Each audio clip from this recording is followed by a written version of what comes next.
বদলি করতে কোনো অর্থ লাগে না, প্রত্যেকটা দফতরে তা জানানো হয়েছে।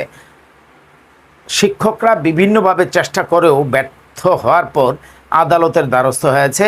আদালত তাদেরকে দুইটা স্পষ্ট রায় দিয়েছে।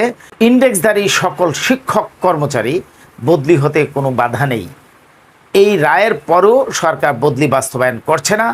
সম্প্রতি অন্তর্বর্তীকালীন সরকারের মাননীয় শিক্ষা উপদেষ্টা বদলির বিষয়ে পজিটিভ মনোভাব পোষণ করলেও সচিবালয়ে দেখা যায় ভিন্ন চিত্র। কারণ বিগত সরকারের আমলে নিয়োগ দেওয়া সেই সচিবরাই এখনও তাদের জায়গায় বহাল আছে।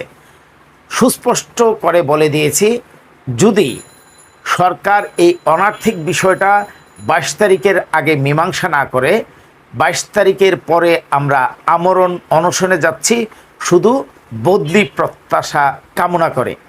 যখন এ কথা বললাম